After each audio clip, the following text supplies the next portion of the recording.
Okey, baiklah, kita mulakan kelas sekarang. Assalamualaikum warahmatullahi wabarakatuh dan salam sejahtera. Bertemu lagi kita pada hari ini dalam kelas chemistry atau kimia secara online bersama Cikgu Imran.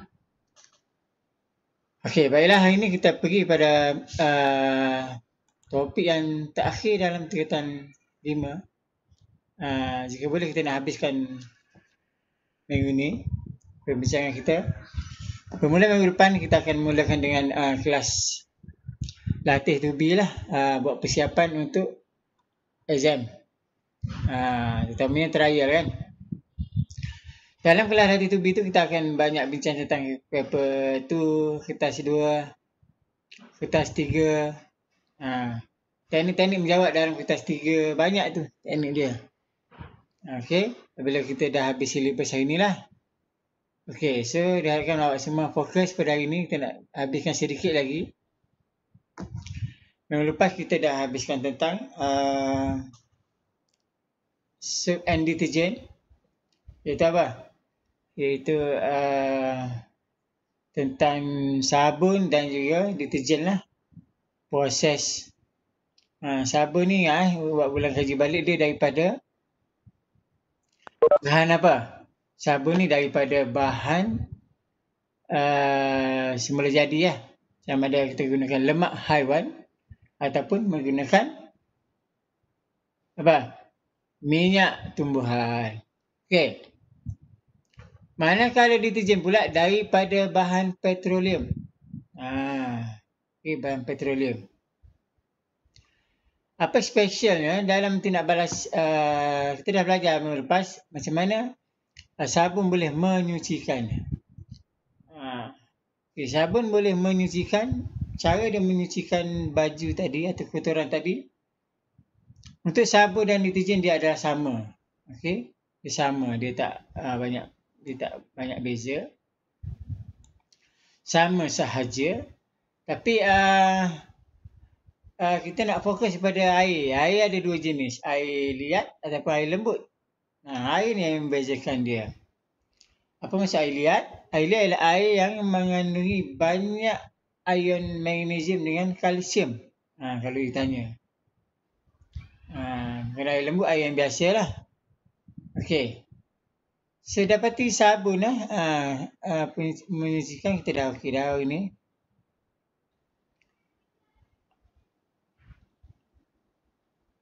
Ini. Kena faham betul-betul lah. Okey. Dalam air lembut, air lembut, sabun ni boleh menyucikan. Kesan minyak hilang lah. Boleh menyucikan. Deterjen pun boleh. Tapi yang masalahnya, dalam air liat, sabun ni kesan minyak kekal. Dengan kata lain, tidak boleh menyucikan baju. Kenapa tadi? Dia telah membentuk apa? Scum. Apa dia? Scum. Kita ingat baca apa dia punya scum.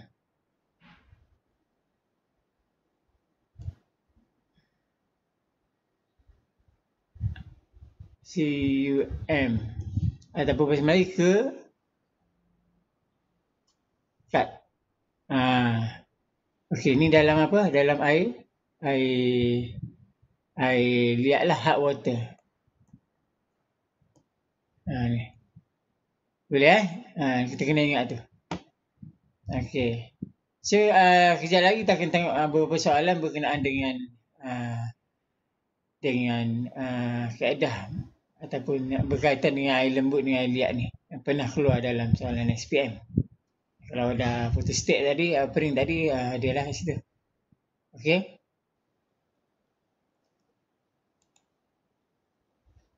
Okey, kita pergi yang ni tak ada masalah. Awak ingat membentuk kekat ataupun garam tak larut. Dia tak larut dalam air. Okey.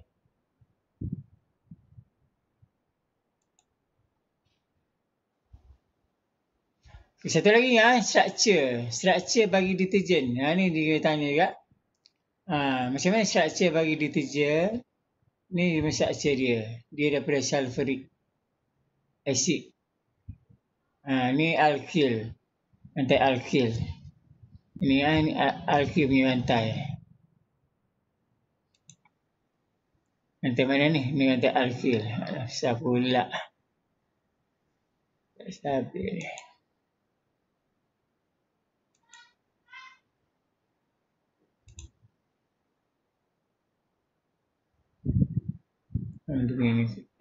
Okay. Ni alkyl group ni R kan? R. Okay. Ni kita tengok ni alkyl. Ni daripada sulfuric acid. Sulfuric acid ni dia punya tindak balas dia lah. Tindak balas dengan alkali yang KOH ataupun NaOH. Ni hasil dia lah. Okay. Sebelum kita tengok kat sini. Dia punya formula bagi sabun ni kan? C double bond O and A. Sini dia punya R kan, kata panjang. Ni dia punya sabun. Ni deterjen. Itu beza dia. Jangan yang ni bersalah dalam biasa. Ni biasanya objektif yang keluar. Semakin dia faham lagi ni yang berbeza dia. Kalau dia punya formula umum dia, kalau yang ni ni ROSOO3Na, ni Rosona. Dia punya formula umum dia. Yang ni formula structure. Ni formula structure. Formula umum dia tak adalah. Ni Rosona.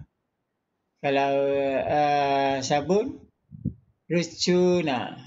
C2 je. O2 je. Okey. Terus hari ni kita nak bincang soalan sebenarnya.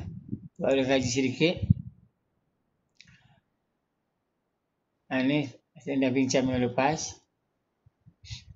Okey. Ni macam mana sabun boleh menyucikan baju. Kalau boleh ikut step dia lah. Okey. Boleh ikut poin-poin kat sini menggunakan ketegangan. Bila kurang ketegangan dia, kain tu akan kain tu jadi mudah basah. Mudah basah, senanglah untuk sabun ni menjalankan proses penyucian dia. Okey. Okey, hidrofobik. Hidrofilik ni duduk dalam air. Hidrofobik ekor dia masuk dalam grease. Okey, kita goncang-goncangkan dia, kocak-kocakkan dia, maka dia akan tertanggal. Okey, kocakkan air. Tadi kita putar-putar tu tertanggal. Okey, dia akan masa dia tertanggal ni dia akan menarik. Dia akan menarik antara satu sama lain, dia akan membentuk satu titisan kecil. Okey, grease yang besar tadi dah bentuk satu titisan kecil. Ni. Bila dia dah bentuk titisan kecil, di sekitarnya, di sekelilingnya dia ada air-air yang pecah negatif dan menolak antara satu sama lain. Dia tidak recombine balik. Maka dia akan masa kita drain tadi air tadi, dia akan keluar. Kotoran keluar bersama air drain.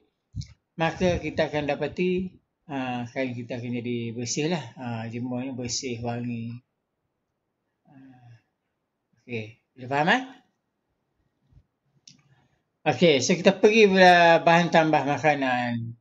Bahan tambah makanan. Sebelum kita buat soalan, kita buat revision sedikit tentang bahan tambah makanan. So, bahan tambah makanan boleh dibagi pada 6 jenis: pengawet, antioksidan, perisai, penstabil, pemekat dan pewarna.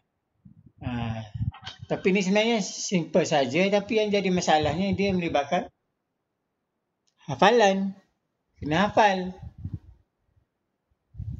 Okey, kena hafal kan ni yang jadi masalah ni kan. Banyak ke? Sebenarnya ni paling ringkas dah ni. Kalau ada buku lain lagi detail, banyak lagi. Sekurang-kurangnya ingat yang ni lah, paling kurang lah ni. Kalau tengok buku lain lagi detail, lagi banyak lagi. Okey, beres kita pergi satu-satu lah. Pengawet. Apa tujuan dia? Yang penting awak kena tahu dia punya jenis, fungsi, contoh. Jangan bertukar pula jenis dengan contoh ni. Jenis dulu, contoh dia apa, beberapa contoh. Okay. Untuk soalan esei, biasanya dia akan tanya berikan 2 atau 3 jenis dan berikan 1 contoh. Bermaksud contoh-contoh banyak ni sebenarnya awak kena ingat 1 lah. Soalan esei. Tapi dia akan masalah bila keluar soalan objektif. Kan? Soalan objektif. Dia katakan natrium benzoat. Natrium benzoat ni apa? Sama ada dia pengawet ke, pengantioksidar ke, penstabil. Sudah. Kita kena hafal jugalah. Sudah kita kena sekurangnya baca. Baca semua agar kita dapat idea lah. Boleh ingat lagi bagus lah. Boleh ingat sepatutnya. Ingat semua. Kalau tak ingat semua, ingat 1. Tapi kalau dia keluar objektif, masalah lah. Tak tahu yang mana 1 keluar. Okey, tapi kita boleh macam agak-agak lah kan. Jenis asid ni dia lebih pada bahan pengawet. Okey. Apa fungsi dia bahan pengawet ni? Dia tahan lama lah. Dia melambatkan pertumbuhan bakteria. Bakteria tu tak boleh. Di keadaan tak stabil bagi bakteria, maka dia boleh melambatkan pertumbuhan bakteria dan benda tu boleh simpan lama. Macam ikan masin kan. Gula bagi jam, cuka. Ni biasa ni, jeruk kan, mangga kan. Dia ada kita kalau siapa-siapa yang pergi Penang ni, memang banyak lah ni. Okey. Mangga ataupun buah salak, semua dia letak dia punya bahan pengawet lah. Tapi kita tak boleh nak makan sangat lah benda-benda yang bahan pengawet mangga semua tu dia mungkin ada kesan sampingan untuk kita. Dan seterusnya pengantioksida. Maksud dia kat sini benda-benda dalam badan kita ni ada yang menjadi masalah apabila berlakunya pengoksidaan. Dia akan menyebabkan sel badan kita rosak lah. So, macam mana nak melambatkan? Dia nama dia antioksida. Bahan-bahan yang boleh mengurangkan berlakunya pengoksidaan. So, kita kena makan benda-benda ni lah. Okey, contohnya vitamin C. Ni boleh dapati daripada buah-buahan lah. Buah oren ke. Dan juga margarin. Ni bahagian pengoksidaan dalam. Margarin dalam makanan. Margarin. Tocopherol vitamin E. Vitamin daripada ikan. Okey, untuk perisa pula. Bahan tambah rasa atau bau untuk makanan. Tambah rasa ni contohnya ester. Ester kita tahu kan. Benda tu dia lebih pada perisa buah-buahan. Okey. Namanya ester. Ester ni kita tahu sebelum ni. Dia daripada tindak balas apa penghasilkan ester ni? Tindak balas alkohol dengan asid karboksilik kan. Boleh menghasilkan ester. Okey. So dia daripada bahan alkohol dengan asid lah menghasilkan ester ni. Okey. Aspartam pemanis. MSG. MSG ni biasalah. Atau kita namakan apa? MSG. Ni biasa dalam apa ni? Dalam Maggi kita ke? Kalau kita dalam apa? Ajinomoto. MSG dalam Ajinomoto. Okey. Dia akan merasa sedap benda tu. Tapi kalau kuantiti yang banyak, dia akan bermasalah lain lah dalam badan kita. Okey. Next, menstabilkan makanan. Pemekat. Untuk memekatkan cair. Gelatin. Peptin. Akasia gum. Kanji. Kalau kat sini kita tengok ada gelatin ni. Gelatin ni dia lebih kepada biasanya daripada lemak haiwan. Banyak lemak haiwan kan daripada gelatin ni. Okey, kalau haiwan ni faham lah. Takut banyak jenis haiwan yang kita ada kan. Takut haiwan lain yang haram. Kalau daripada gelatin lembu ke kambing tahan lagi kan. Takut gelatin daripada ni. Awak faham lah. Dan next ialah pewarna. Pewarna ni biasalah macam buat kek ke, buat aiskrim ke apa, ada je pewarna-pewarna yang kita guna. pelbagai warna kan, pelbagai warna, merah, kuning. Dia sebenarnya untuk menambahkan appearance ataupun kualiti makanan kita. Kalau kita buat kek kan, kalau main colourful, nampak menarik sikit. Ni kek warna pudar je. Kan, satu jenis je. Warna cream je. Okey, jadi pewarna ni dia boleh meningkatkan lagi. Tapi tak boleh semua bahan tambah makanan ni kalau boleh tak boleh dalam jumlah yang banyak. Sebab kadang-kadang dia sumber dia tu daripada mana. Okey, kadang daripada banyak yang daripada alkohol, daripada sumber-sumber yang kita tahu macam gelatin tadi kan, sumber yang bahasa kasar dia babi ke apa ni tak boleh untuk Islam ni. Tapi kalau yang bukan Islam, okey, macam tu. Okey, bahan-bahan yang disenaraikan memberikan bahan kandungan jenis makanan, gelatin, aspartam, ascorbate, lecithin, aspartam, azo, natrium benzat. Okey. Okey, ini contoh soalan lah ni. Pilih bahan yang digunakan sebagai bahan tambah makanan dan nyatakan fungsinya. Inilah dia punya. Dia soalan ni dia tak kira. Maksudnya dia tak kira paper apa. Dia boleh keluar je paper 1, paper 2, paper 3. Dan untuk topik ni ramai yang cakap dia senang. Tapi ni dari segi belajar dia senang saja. Tapi bila soalan keluar ramai tak boleh jawab biasanya. Sebab apa? Satu mana senang, jadi pelajar tak ambil alert kisah benda tu. Tak serius. Tak hafal dengan serius. Tak cuba faham dengan serius. Maka bila keluar, dia jadi tak boleh jawab dengan tepat. Pembahas soalan pula, dia anggap dengan soalan ini dikeluarkan akan memudahkan pelajar, murid untuk meningkatkan markah dia. Taklah result teruk sangat. Tapi bila soalan-soalan ni keluar, rupanya markah lagi teruk. Dari segi peratasan yang menjawab tu lagi teruk daripada topik termokimia, kadar tindak balas dan sebagainya. Itu yang biasa berlaku. Okey? So pastikan topik ni walaupun nampak senang, tapi pastikan awak boleh faham dan boleh jawab lah. Boleh ingat benda-benda yang kita belajar tu. Okey. Sekarang kita pergi pada ubat-ubatan. Boleh faham dengar? Okey, sekejap.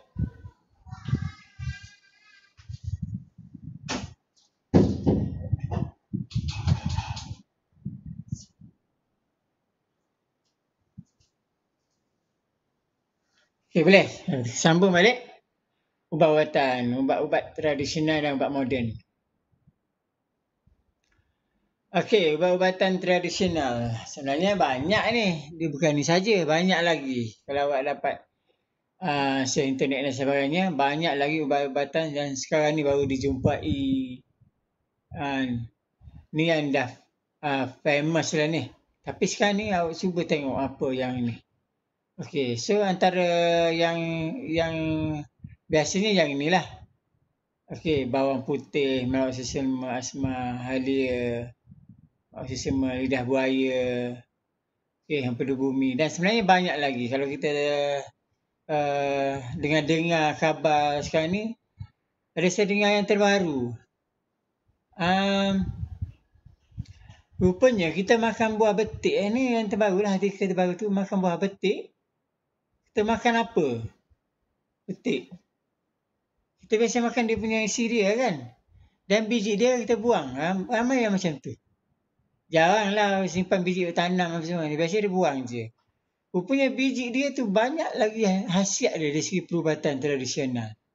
Ni yang terbaru lah. Terbaru saya jumpa lah. Tu. Biji betik tu. Dia keringkan. Dia blend bersama limau nipis ke, limau kasturi ke. Tambah dia punya madu sedikit dan jadi khasiat banyak untuk arthritis dan sebagainya. Dan banyak lagi kat sini. Contohnya apa? dan bunga raya. Kan, dan bunga raya. Mau buat apa bunga raya ni? Bunga raya ni kalau mak ayah awak ni tahu sangat lah. Kalau adik-adik kita demam ke, dia ambil bunga raya tadi, dia rendam dalam air. Dia macam gumpal-gumpal ramas-ramas lah. Jadi air tu, air bunga raya tu pun dah macam blender apa semua, mandikan. Boleh menghilangkan panas demam tadi. Ataupun zaman dulu daun rambutan pun boleh. Dan banyak lagi lah sebenarnya. Tapi yang pernah keluar dalam exam ni, halia ni. Ada satu tahun tu keluar halia. Keluar structure. Maksud dia kat sini, ini adalah satu contoh dia. Dan awak selalu research lah. Satu lagi yang paling banyak sekarang ni, bawa search internet. Salin bunga telang. Bunga telang. Bunga telang, khasiat bunga telang. Kat situ kita nak banyak lagi dia punya. Cuba awak nanti save balik kemudian nanti. Mungkin kalau ada masa ni kita google kat sini. Bunga telang, T-E-L-A-N-G. Ada banyak khasiat. Tengok search sendiri. Bunga apa? T-E-L-A-N-G. Ataupun yang nama lain bunga, kalau Kelantan bunga nasi kerabu lah. Terlalu banyak khasiat dia. Okey. Yang lagi penting daripada yang tadi ialah ubat-ubatan moden. Ubat-ubatan moden ni memang kita kena wajiblah, dia tak ada benda lain dah, dia itu saja yang ada. Contoh-contoh banyak, cuma jenis dia. Jenis ubat ni untuk yang moden kita bahagikan kepada analgesik, antibiotik dan juga psikoterapeutik. Psikoterapeutik. Analgesik untuk menghilangkan kesakitan, demam, sakit dan sebagainya. Antibiotik untuk bunuh bakteria. Kadang-kadang kalau adik kita demam, pergi kali yang pertama, doktor biasanya akan bagi ubat demam je. Dia macam tu, ubat demam je. Tapi dapati tak hilang demam dia tu.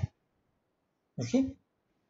Kalau tak hilang demam dia, biasanya pergi kali yang kedua, doktor akan bagi antibiotik. Antibiotik ni, dia sebab bakteria dah kuat dah, dia kena bunuh bakteria tadi. Tadi menggunakan analgesik saja yang awal. Tapi kalau nampak benda tu tak tahan, dia kena guna antibiotik. Untuk psikoterapi tu ni lebih pada ubat-ubatan yang mental lah. Orang distress, masalah mental lah. Masalah jiwa lah panggil lah. Tu nama dia lah psikoterapeutik. Okey boleh faham semua? Okey, yang ni dah ada dalam tu, awak tak boleh salin kat sini, boleh print je. Aspirin untuk apa? Untuk kesakitan, sangat beresip, tak sesuai untuk kanak-kanak. Okey, aspirin. Kodina lebih pada ubat batuk. Okey.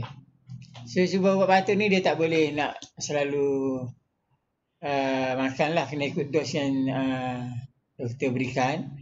Dan yang berlaku masalah ubat batuk ni berlakunya penyalahgunaan.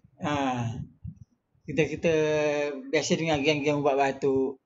Ubat batuk tu ditambah benda lain lagi. Dia akan jadi khayal, jadi tak stabil, merosakkan dia punya mental dia. Itu masalah ni. Kalau ubat batuk secara berlebihan atau penyalahgunaan, ditambah benda-benda lain lagi. Okey. Seterusnya kita pergi kepada antibiotik. Antibiotik ni lebih kepada untuk bunuh sel-sel kuman. So biasanya antibiotik ni dia punya prescription dia ialah doktor akan tulis, sila gunakan ubat ini sehingga habis. Walaupun awak dah okey, dah sembuh dah, katakan ubat tu dalam masa 7 hari ataupun 5 hari. Hari ketiga awak dah okey, dah tak sakit dah. Okey, ubat demam tadi ataupun aspirin tadi, awak ataupun paracetamol tadi awak boleh stop. Tapi ubat antibiotik tak boleh. kena teruskan lagi. Okey.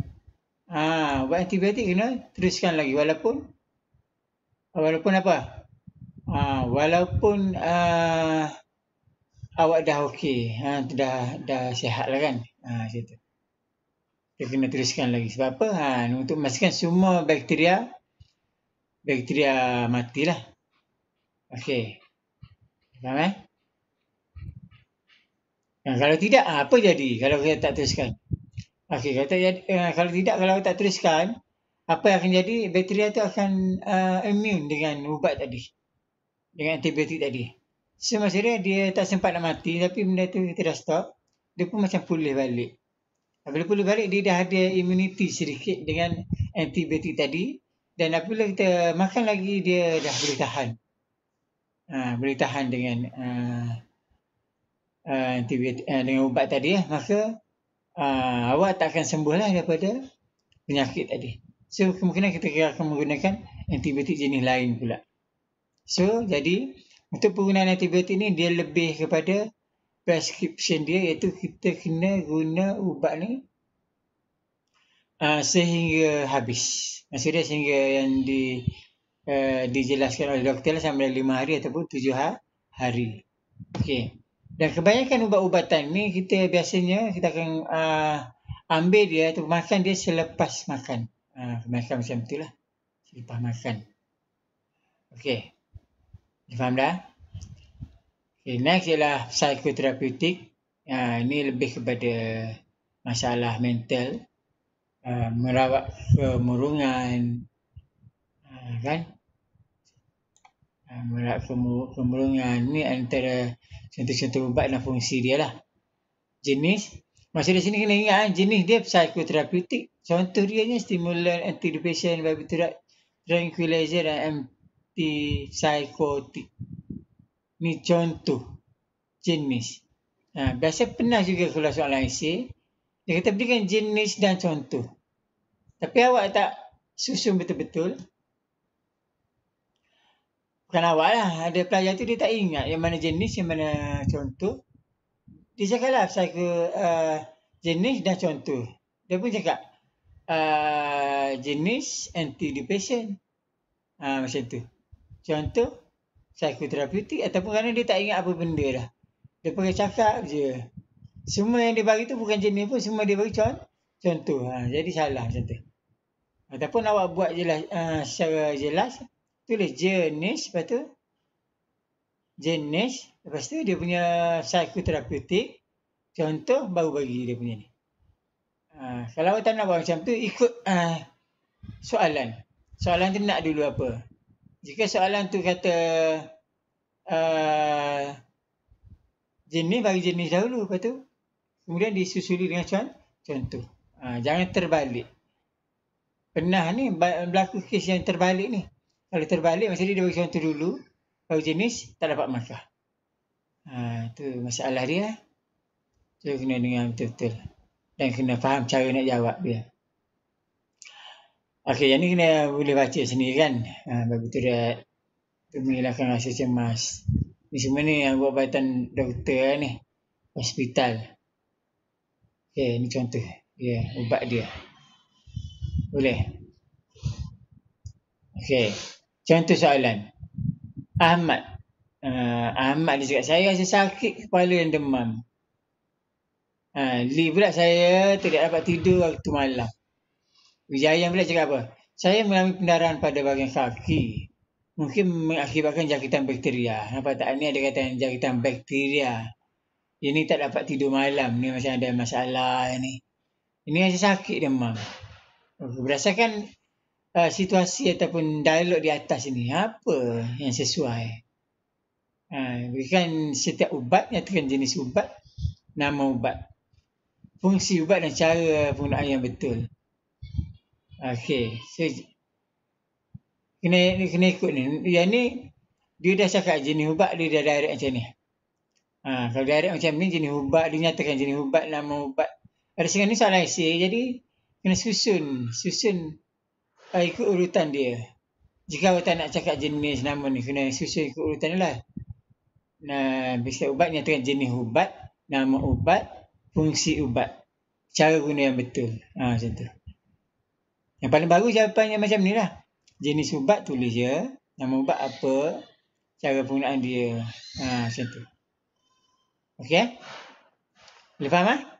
Okey, so untuk yang kes ni, dia kata sakit, demam. So, yang sesuai ialah analgesic. Nama ubat paracetamol. Jangan cakap Panadol. Panadol ni jenama ubat tu Panadol. Okay, nama ubat ni adalah paracetamol. Jadi hari ni awak dah special lah. Dah okey lah. Maksudnya awak dah tahu ubat yang kita duk beli ubat Panadol tu paracetamol. So pergi kedai hari ni cakap, pakcik nak paracetamol satu. Dia faham tak? Dia tak apalah budak ni. Paracetamol tak ada. Panadol ada lah. Macam tu lah. Okey. Sebenarnya dia punya jenama dia Panadol lah. Nama ubat tu paracetamol. Okay, Lee pula dia tak apa. Dia tak dapat tidur tadi kan. Ni psycho ni. Masalah psycho. Ada gangguan dia punya pada mental dia. Ini sebab kita gunakan psikoterapeutik. Nama ubat barbiturik. Cara penggunaan dia ubat ini diambil ikut arahan doktor lah.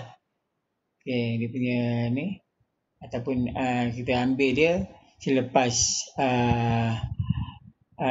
makan.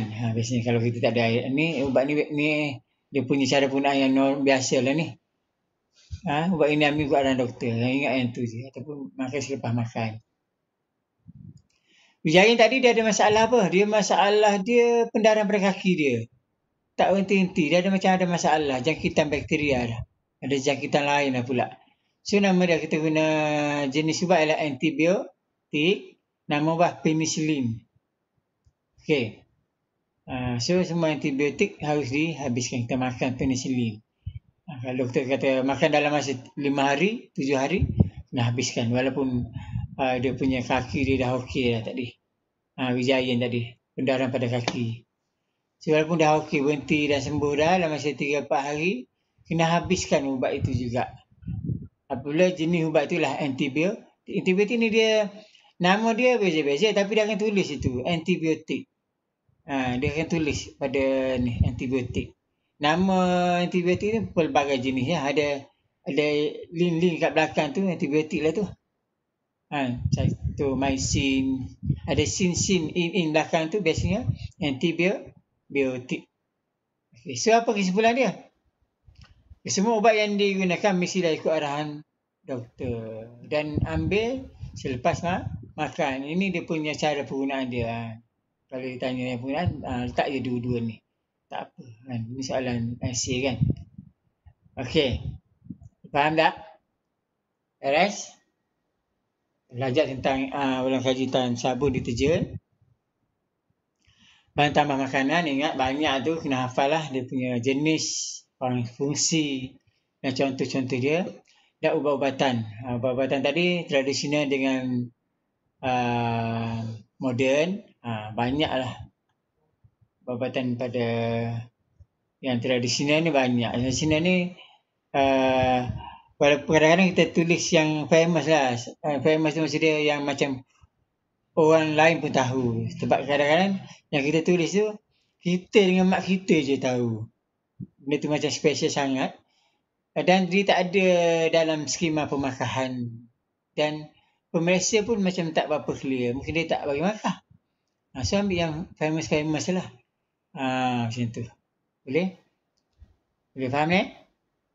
Okey, kalau boleh faham kita pergi kepada soalan. Beberapa soalan contoh kat sini. Beberapa soalan. Okey, kita ada lebih kurang 10 minit lagi. Kita pergi soalan. Kita stop yang ni. Pergi soalan. Ya.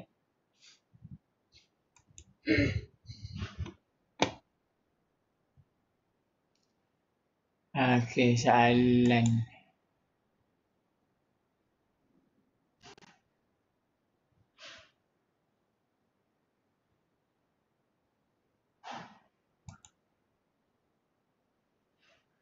Okey, ni soalan.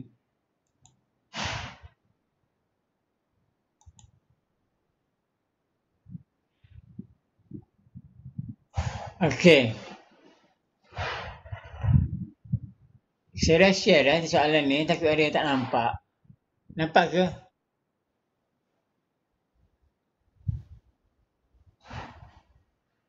Amirul, nampak Amirul?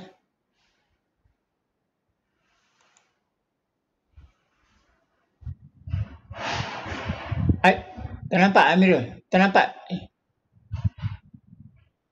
Tak nampak ni.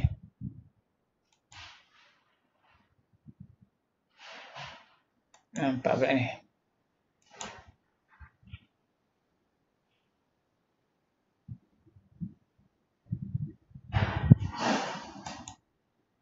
Amirul, nampak tak? Saya share sekali lagi. Okey, nampak. Okey. Bagus. Tengok ni berapa contoh. Ada masa berapa minit lagi. Tengok ya. Setakat kita boleh dalam 8 minit lagi. 10 minit lagi. Okey. Soalan ni ada dalam dalam Telegram. Boleh ni dalam grup Telegram. Siapa yang tak ada grup Telegram lagi, awak maklumlah kat saya, nanti saya cek balik. Dah ada ke Amirul? Amirul, ada Telegram, ada kan?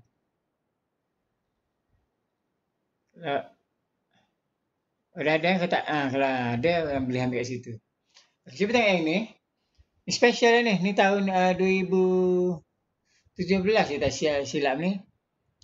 Dia melibatkan soalan bagus. Dia dalam satu soalan tu, dia masukkan tiga-tiga. Soalan SPM ni. Biasanya pernah dia masuk sabun je. Kan? Dia masuk tentang sabun deterjen. Ataupun dia masuk kualitatif. Ni dia masuk tiga-tiga. Dia macam adil lah. Dia masukkan semua sekali. Tapi tak semestinya macam tu. Kadang-kadang dia masuk satu je. Sabun deterjen sahaja. Okey. Untuk soalan ni. Kajian poin 1 menyediakan dialog antara Mak Tijah dengan anak lakinya, Amin. Masih menyediakan ikan masin. Amin. Mak sedang buat apa tu? Mak sedang buat ikan masin. Amin, tolong Mak letakkan bahan itu pada ikan ni. Bahan tu apa? Bahan tu pada ikan ni. Kan? Nak buat ikan masin. Bahan apa? MAG. Awak nak ikan masin, baru letak MAG. MAG ikan masin. Ajinomoto. MAG ni macam Ajinomoto lah kan? Kita letak pada ikan masin. Ajinomoto pun tak masin. Ni nak buat ikan masin ni. Dia nak buat ikan tu masin. Jadi MSG tak boleh lah kan. So kita letak apa?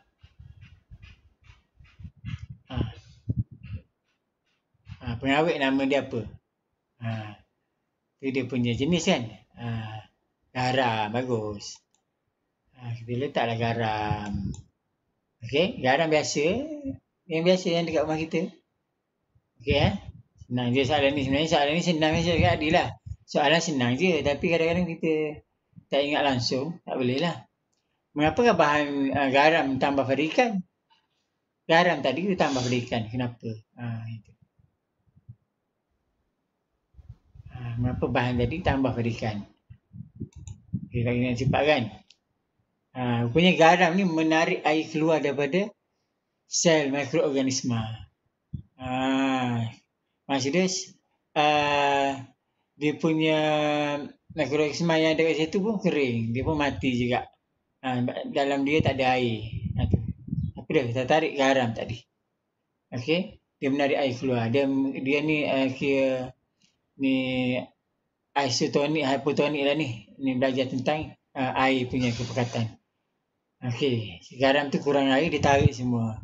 Air-air yang ada sekitarnya menyebabkan kering lah. Jadi dalam sel mikroorganisma ada air pun dia itu juga. So sel mikroorganisma pun mati. Tak boleh nak hidup kat situ.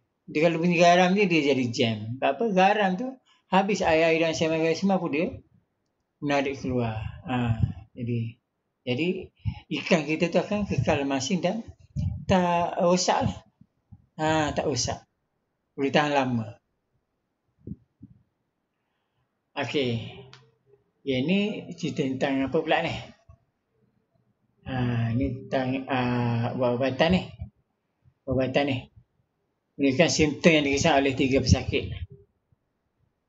Okey, nampak dia punya ni hilang selera makan, sakit dada bila batuk.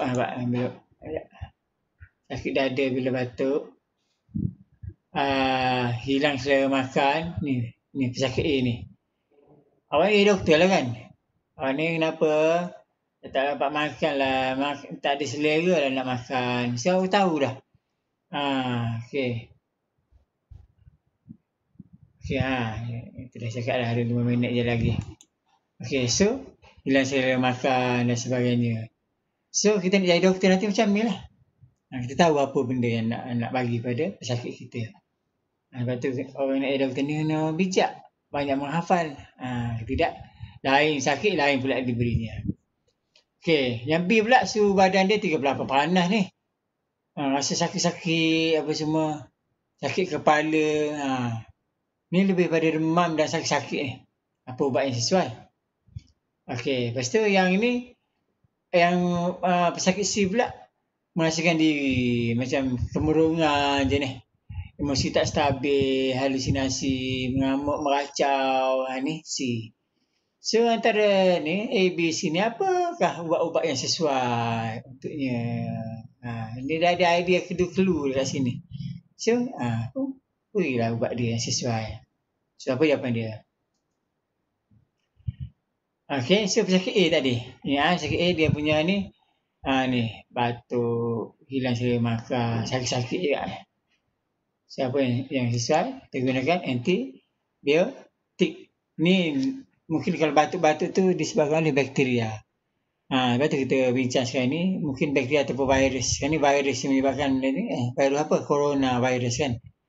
Menyebabkan batuk-batuk tak berhenti tu corona. Ada benda bakteria ataupun kalau corona ni virus. Lagi susah. Kalau bakteria tu ada antibiotik dia. Kalau virus je, dia kena lain pula dia punya ni. Dia kena ada antivirus dia. Buat masa ni belum jumpa lagi kan.